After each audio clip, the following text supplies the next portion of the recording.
Le Pays basque nord, c'est-à-dire les 3 provinces historiques, Labour, Basse-Navarre, Soule. Ce territoire a connu une histoire riche, parfois singulière, à la fois locale, nationale et internationale.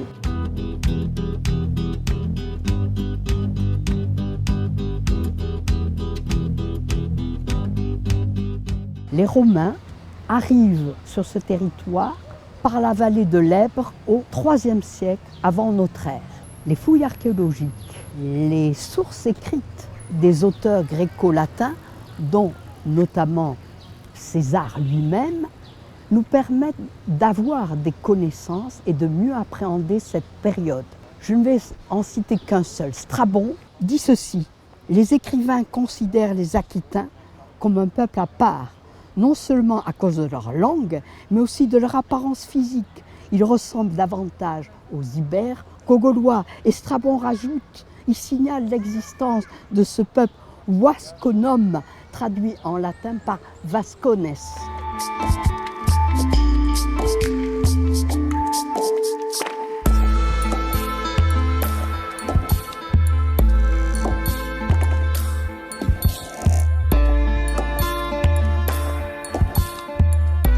Ce territoire est traversé par de nombreux chemins dès le Moyen-Âge, empruntés depuis le Xe siècle jusqu'à de nos jours pour aller à Saint-Jacques-de-Compostelle. Chemin principal par les ports de Cise, via Roncevaux, qui rejoint le Camino Frances en Navarre, le chemin côtier, des voies intérieures, des voies secondaires, donc un lieu de passage hier et aujourd'hui.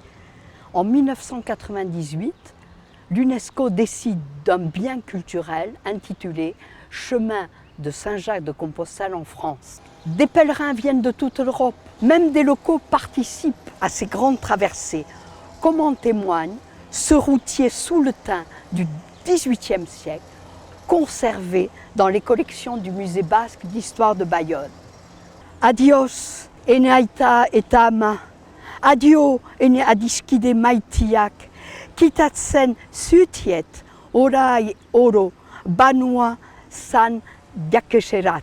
Adieu père et mère, adieu mes chers amis, je vous quitte tous à présent pour m'en aller à Saint-Jacques.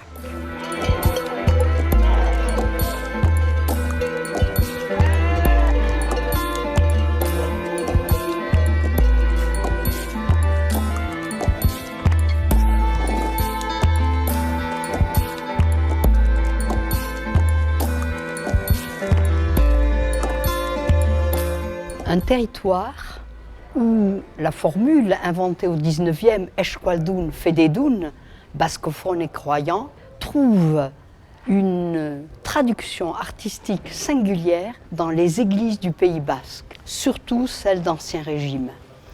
Au XVIIe, XVIIIe siècle, sur ce territoire, la population augmente sensiblement. De plus, la contre-réforme catholique va être très active face au protestantisme et les églises vont être agrandies en surélevant les murs ou d'autres vont être construites afin de permettre aux fidèles d'avoir un cadre où l'église catholique triomphante va pouvoir de manière théâtrale exprimer un rituel eucharistique. Le principe de la nef unique est préservé. Les familles s'y rassemblent depuis toujours sur une pierre, sépulture familiale, le diarlécou, représentant la maison, lecce. Les églises anciennes et nouvelles sont dotées de galeries en bois fixées sur les 3 murs de la nef, faisant office d'amphithéâtre, soulignant l'unité du volume dont le point central est l'autel dans le chœur. Celui-ci bénéficie d'un riche décor baroque avec des rétables souvent monumentaux, parfois modestes. Désormais, les galeries deviennent le lieu des hommes, le sol celui des femmes.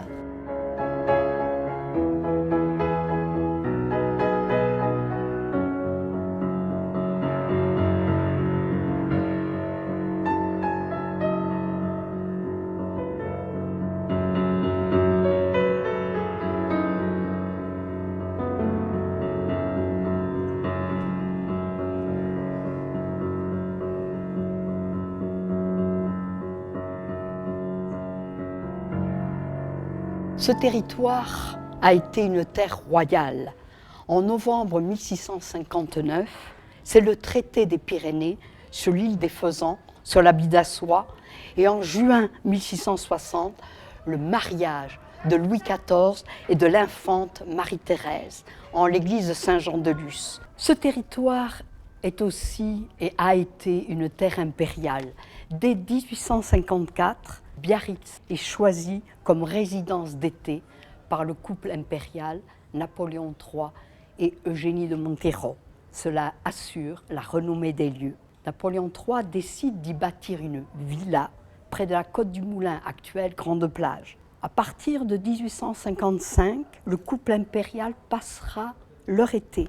L'arrivée de la cour, la venue des plus grands, Bismarck en 1862, le roi des Belges Léopold Ier, le prince Orloff, entraînent une frénésie de construction.